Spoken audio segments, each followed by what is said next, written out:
ازيكم يا جماعة عاملين ايه؟ يا رب تكونوا بخير دايما. كل سنة وانتم طيبين جميعا. عارفة ان احنا بقالنا كتير جدا غايبين ومش بننزل حاجة، وكان في مشكلة يعني في القناة بس حلناها الحمد لله، والنهاردة راجع لكم بأحلى فيديو ممكن يكون على القناة ان شاء الله يعني.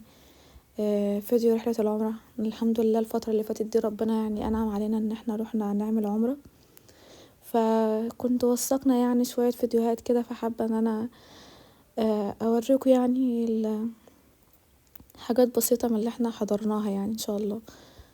هنا طبعا احنا كنا مسافرين مع شركة في المنصورة، يعني حبينا ان احنا اول تجربة عشان برضو ما كناش عارفين حاجة وكده، ان احنا نروح بقى مع شركة وكده يعني. نشوف برضو الدنيا، بإذن الله لو ربنا كتبها لنا تاني نبقى لوحدنا عادي يعني. ده بقى طبعا احنا كانت رحلتنا الصبح الساعة 8 الصبح، وطلعنا بقى كنا في المطار طبعا من بالليل، وطلعنا بقى الطيارة. وهنا كان الأكل الوجبة بتاعة الطيارة سندوتش فراخ وسندوتش جبنة رومي وإزازة مية وكده يعني. هو الطيران خد حوالي ساعة ونص. وطبعا بقى يعني اللي سافروا أكيد قبل كده عارفين ان التوقيت بيتغير، وصلنا حوالي الساعة 12 بتوقيت السعودية. طبعا انا مش حابة اقولك يعني ايه اللي حصل في الطيارة بقى، اول مرة تجربة طيران يعني. اكيد الناس اللي ركبت قبل كده عارفة برضو يبقى الموضوع صعب للناس اللي هي اول مرة تركب، وانا واحدة بخاف من حاجة عالية، فعدت على خير يعني الحمد لله. آم، احنا كنا رايحين للمدينة الاول. احنا كانت رحلتنا 10 ايام، 3 ليالي المدينة و6 ليالي مكة. هنا وصلنا اول حاجة كنا اول حاجة هنروحها المدينة، يعني هننزل المدينة الاول بعدين نروح مكة. في شركات بتحب تعمل كده وشركات بتحب تروح مكة الاول، يعني بيبقوا محرمين من المطار بتاع القاهرة وبيطلعوا على مكة على طول. يعني الشركة اللي احنا فيها قالوا لا، المدينة الاول احسن، عشان برضو بترتاح شوية في المدينة وبعدين بتحرم بقى براحتك وبتروح مكة يعني. في ناس بتفضل كده وناس بتفضل كده، فاحنا اخترنا موضوع ان احنا نروح المدينة الاول يعني. هنا كنا وصلنا وده المطار من برا. طبعا بقى يعني السعودية جواها غير مصر تماما. احنا كنا ميتين من السقعة جوه المطار. طلعنا والله يعني عما وصلنا الاتوبيس كنا جايبين مية، بعدين ركبنا الاتوبيس مكيف، فالحمد لله يعني خدنا برد كويس هناك. المهم طبعا بقى هنا كنا وصلنا وماشيين بقى. طبعا السواق اللي معانا كان عمال بيدور بقى على الفندق، وتهنا كم مرة عما وصل للفندق، بس احنا اللي كنا مستمتعين يعني. احنا اصلا عما وصلنا من المطار للمكان اللي فيه الفندق العصر أذن علينا في الطريق، فاحنا واصلين على بعد العصر. المهم يعني احنا اتأخرنا برضو في المطار عما خلصنا الإجراءات وبنستلم الشنط، وتقريبا العصر أذن علينا في الطريق من واحنا في المطار للفندق يعني. احنا كنا نازلين في فندق اسمه صفا طيبة، كان قريب جدا للمسجد النبوي يعني. الحمد لله كان بينه وبين المسجد حوالي 200 متر. فالمدينة عامة جميلة يعني. احنا كنا ماشيين في الأتوبيس كده كنا مستمتعين يعني، اللي هو لف بينا شوية كمان، مع ان احنا كنا مطبقين يوم ونص او يومين بليلة على ما وصلنا، وكنا اللي هو يا رب نوصل بقى عشان ننام شوية، بس والله ما نمنا.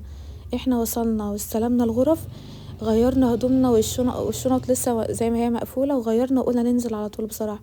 يعني الحماس جالنا تاني اول ما شفنا يعني فندقنا اللي هو قدام ده اخر فندق ده على اليمين. وهنا المفروض ان دي البوابات اللي بندخل منها للحرم، بس كان في اصلاحات يعني، المفروض احنا ندخل على طول كده. المفروض كان في بقى الاصلاحات اللي احنا شايفينها دي، فاحنا مشينا لاخر السور اللي هو الابيض ده، مسافة بسيطة يعني مش كتير. هو كان قريب قوي من المسجد يعني الحمد لله، الفندق يعني قريب وكده. طبعا بقى هنا دخلنا دي بوابة من البوابات الرئيسية اللي هي كانت مش فاكرة 303 او 306، 303 باين مش عارفة، مش فاكرة. المهم احنا طبعا بقى احنا رحنا يعني قلنا نوصل قبل اذان المغرب.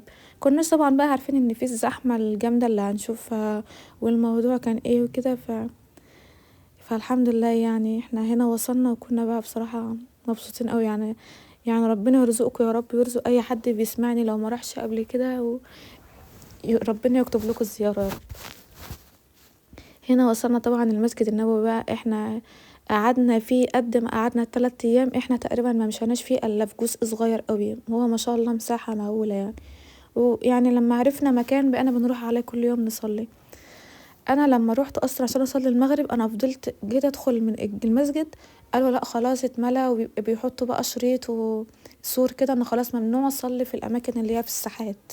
انا فضلت الف في الساحات اصلا، راحه جايه راحه جايه، مش لاقيه مكان، لحد ما طلع بقى ان انت بتصلي على البلاط عادي ومش عارف ايه. كنتش بقى عارفه النظام ده. كان في صلاه العشاء اول مره دخلت المسجد فيها. الحمد لله ربنا يعني كتب لي ان انا دخلت المسجد وصليت جوه يعني. طبعا بقى بصوا يا جماعه، المسجد من جوه شكله جميل قوي قوي، من احلى المساجد اللي ممكن تدخلوها في حياتكم. طبعا دي القبه الخضراء. وهنا بقى المسجد بالنهار ده تاني يوم، احنا روحنا بقى كان يعني تاني يوم الجمعة، احنا وصلنا الخميس. صلاة الجمعة كانت زحمة بطريقة صعبة صعبة يعني. هنا خرجنا، ده مسجد الغمامة باين، ده مسجد الغمامة ووراه مسجد أبو بكر الصديق، أو ده مسجد أبو بكر الصديق. والمسجد التاني ده، بصوا هما مش فاكرة ترتيبهم بالظبط، بس كان واحد فيهم الغمامة وواحد أبو بكر الصديق. طبعا بصوا الحمام، كل شبر هناك حمام، بسم الله ما شاء الله، كل شبر حمام حمام حمام يعني. وحمام شكله جميل. وصورنا هناك بقى، فضلنا نتصور كتير، وحاولنا بقى، احنا كنا واخدين معانا اكل حمام، بس احنا نزلنا نشوف المكان الاول، ودي كانت اول مره نروح المكان وتصورنا هناك صور كتير قوي. هنا بقى انا كان ميعاد دخول الروضه بتاعتنا اللي هو يوم الجمعه. طبعا النساء في وقت والرجال في وقت. مش عارفه اوصف لكم بصراحه الاحساس اللي انا كنت حاساه. احنا كنا من اول ما خلاص انا عارفه ان ميعاد دخولي الساعه كام، انا كنت بعيط تمهيدا للدخول بقى. هنا طبعا بندخل منطقة انتظار. شوفوا بقى، يعني هو في النساء معرفش ليه عاملين اللي هي العلامات دي. كانت الدنيا زحمة قوي، وانا يومها انا عيطت اصلا عشان انا كان نفسي ادخل اصلي عند المنبر والمحراب وكده، بس الزحمة كانت مخليهم موقفيننا مجموعات مجموعات. انا صليت في الروضة، بس ما دخلتش جوه الشرايط اللي هي عند المحراب والمنبر. هما محجميننا زي ما انتوا شايفين كده. بس دي يعني بتوع اللي هم الإعاقات وكبار السن والكراسي وكده، يبقى لهم مكان غير الناس التانية. طبعا احنا كنا داخلين بقى، انا طبعا مش عارفة فين قبر الرسول، طب فين الكذا، انا واقفة بعيد زي ما انتوا شايفين كده، وبنسلم ومحدش شرح لنا حاجة، بس يعني عرفت بقى من الناس اللي كانت واقفة، وسلمنا وصلينا الحمد لله. وعياط كتير بقى وأدعية، وكان إحساس مختلف أوي يا جماعة يعني. ربنا يكتبهولكوا يا رب ان انتوا تقفوا في الروضة وتصلوا فيها. احساس ان انت واقف جنب بيت الرسول وقبره، وان الرسول يعني يبعد عننا كده كام متر، ده احساس يعني عمرنا ما هنحسه في اي مكان تاني بصراحة. الحمد لله على الاحساس ده. طبعا انتوا زي شايفين الزحمة كانت عاملة ازاي، فهو الوضع كان صعب. انت مش عارف برضو تقف تاخد راحتك، مش عارف تقف تصلي كتير، هما بيمشونا عشان في جروبات تانية داخلة. فيعني الحمد لله، يعني ربنا يعوضنا في مرة تانية يا رب، والواحد يفضل يقعد اكتر من كده، وقت اكتر من كده يعني فيها. طبعا ده المنبر اللي قدام مننا. الحمد لله يعني. وجوزي برضو دخل، كان لهم جروب تاني دخلوا، بس هو ما شاء الله يعني كان مرزق، دخل بقى صلى جنب المنبر، وبقول فضلنا قاعدين جوه بالساعة والاتنين ومحدش قومنا. ما اعرفش ليه العنصرية دي، بس يلا الحمد لله قاعد يغيظني يعني.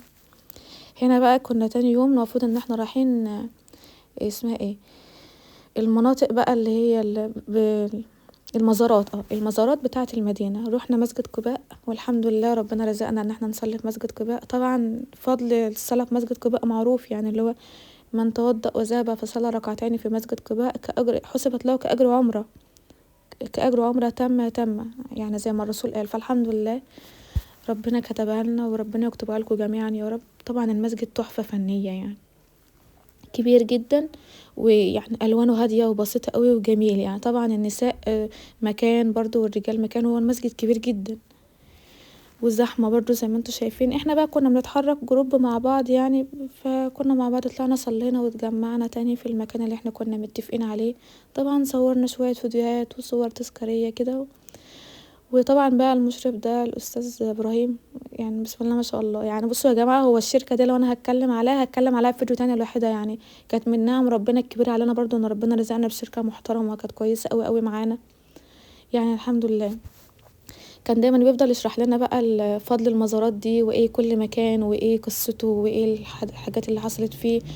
فهنا وصلنا عند جبل أحد، وهنا المفروض ان المكان ده فيه اتدفن فيه شهداء أحد، وفيهم طبعا سيدنا حمزة عم الرسول عليه الصلاة والسلام.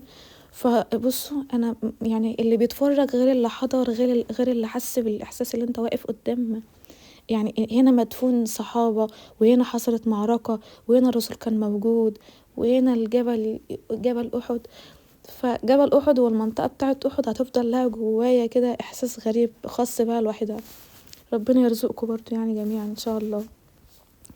ورحنا رحنا مسجد قباء وجبل أحد، وبعدين رجعنا تاني هنا بقى. والمفروض ان احنا ده كان خلاص بقى احنا اليوم التالت هنتحرك فيه على مكة. يعني طبعا احرمنا من الفندق، والمفروض قالوا ان احنا هنتحرك بقى على مكة ان شاء الله. يعني اتحركنا حوالي الساعة 2، وكنا عاملين يعني عاملين حسابنا ان احنا هنمشي في الطريق براحتنا، عشان ان احنا نوصل نعمل عمرتنا بالليل اصلا. وهنا نزلنا استراحة. وطبعا بقى برضو الشركة ربنا يكرمهم يا رب، جابوا لنا وجبات وعصاير ومية وروقوا علينا. يعني بصراحة هم قالوا ما حدش يشتري حاجة، احنا هنجيب لكم اكل، يعني نبقى مع بعضنا، ناكل مع بعضنا وكده. وكل كل يوم مزارات خرجناه كانوا بيجيبوا لنا عصاير ومية، فربنا يكرمهم يا رب ويجازيهم خير. هنا طبعا وصلنا الفندق بتاع مكة ابراج نوازي. يعني فندق بسم الله ما شاء الله كان حلو قوي، ومسافته معقولة، يعني مش بعيد قوي ومش قريب قوي من الحرم. احنا كنا مرزقين، احنا في الفندق بتاع المدينة خدنا اوضة غرفة، احنا كنا حاجزين ثنائي، فالغرفة بتاعتنا كانت 3 سراير. جينا مكة احنا برضو ثنائي، فالغرفة بتاعتنا كانت 4 سراير. هو تقريبا الغرف اللي هي السراير اللي هو السرير الكبير او السراير اللي هي الاتنين كانت خلصانة باين، ما كانتش عاملة لنا مشكلة. يعني كانت الأوضة كبيرة وحلوة بالنسبة لنا، وبقينا بنقعد براحتنا. فكانت الغرفة دي كانت نضيفة. يعني كان الفندق بتاع ابراج نوازي احسن بالنسبة لي شوية، احسن من الفندق بتاع المدينة يعني.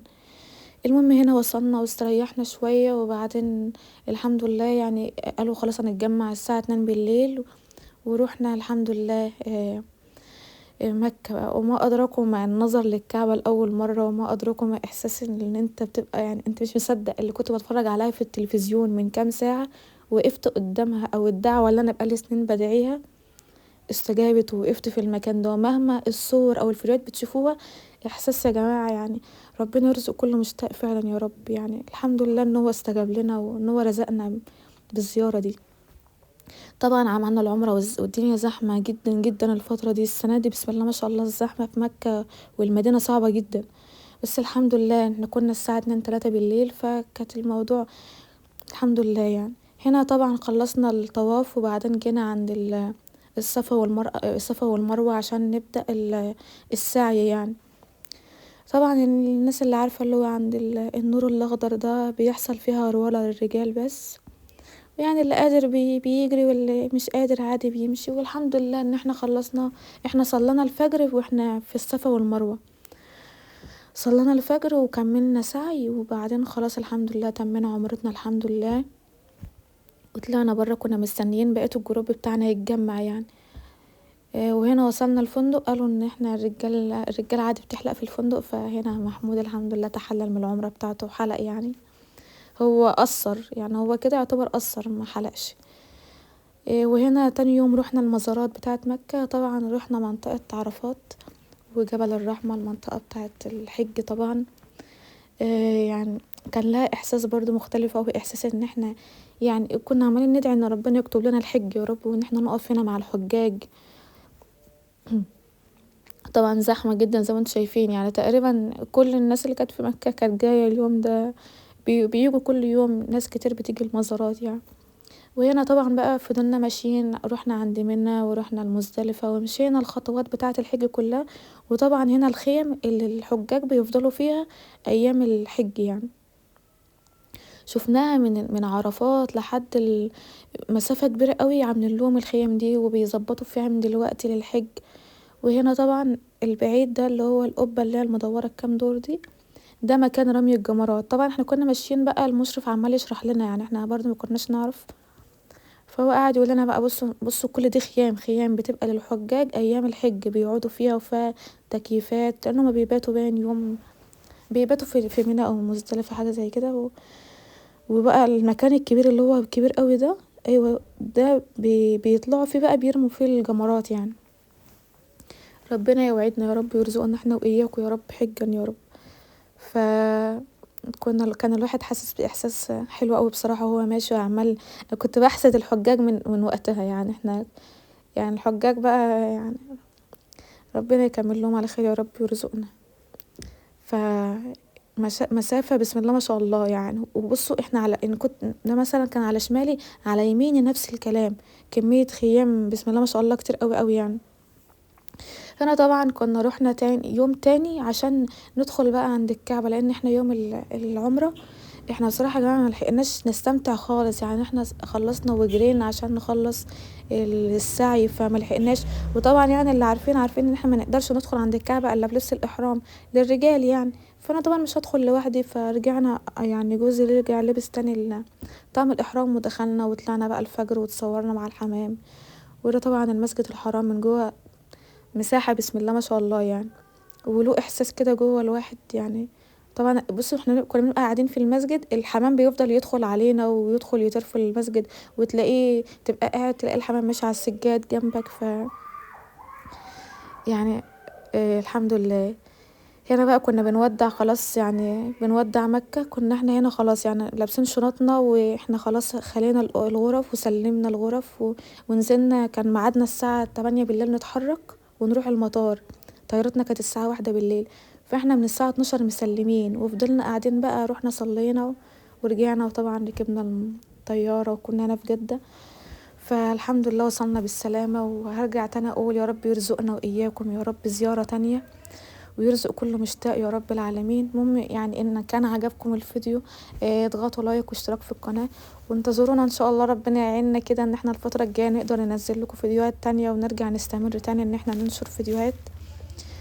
و معلش ان احنا اتأخرنا قوي، بقالنا فترة كبيرة ما نزلناش، بس بإذن الله يعني الفترة دي نقدر نرجع تاني معاكم ونرجع ننزل فيديوهات تاني. وفي فيديوهات كتير قوي صورناها في العمرة، ممكن نبقى نرجع ننزل ونتكلم تاني عليه. واي حد عنده استفسار في اي حاجة يبعت لنا ويسألنا عادي. مع السلامة.